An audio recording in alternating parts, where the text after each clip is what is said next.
First of all, I believe the hurricanes have created a tragedy of epic proportions for Puerto Rico. And part of my job, part of my mission is to make sure that profiteers, pirates, and private interests do not try to get rich off the misery of the people of Puerto Rico. We have to stand up for them because we have stripped them of their self-government and accountability and transparency of the duly elected government of Puerto Rico.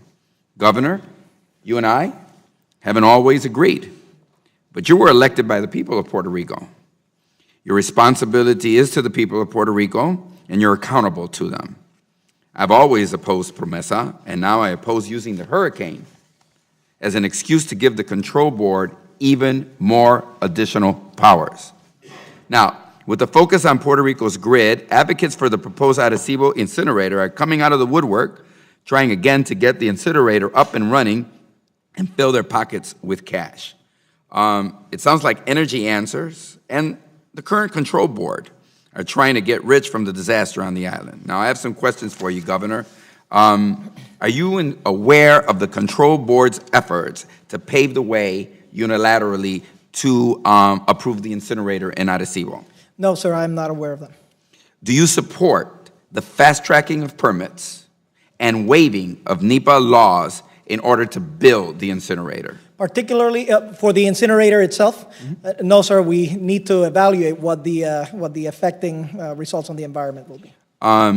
Do you believe the board has the authority to choose who built this incinerator and how it's built? No, sir, I think I explained what the board's role is in Puerto Rico, and that is not within its scope. Well, Mr. Samant, the revitalization coordinator who was stripped of his revitalization powers yesterday by the courts in New York, made a statement last week hearing at this committee that sees the incinerator as something under his purview, and he said he was just going to call for public hearings, but didn't make a commitment. So I'm happy to hear that you're making a commitment to continuing the permitting process so that we follow the laws as established before any incinerator is built in Puerto Rico. I think that's a step in the right direction. Let me just ask you one. Do you believe the incinerator is a response to landfill issue or generation of energy? Landfill.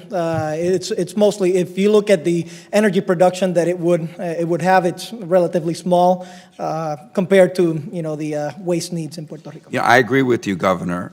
Yet they are requesting 750. I met with Congresswoman Neely and I met with the Secretary of Agriculture, or the outgoing Secretary of Agriculture, and he says they're asking for like $750 million, but they're asking it from the Rural Utility Board. I mean, that's to create energy, not to deal with landfill. So I think they would have quite a problem, and I just want to alert you that the federal government probably would have an issue since they're owed $2 billion previously, so we might want to look for another way to deal with the energy grid. Let me just say, in closing, in the last 20 seconds, look, I'm not going to support the Congress of the United States giving additional powers to the control board because I think they're out of control.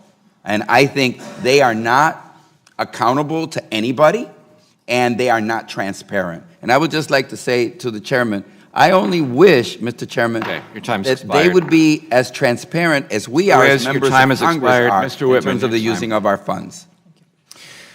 Thank you, Mr. Chairman. Governor.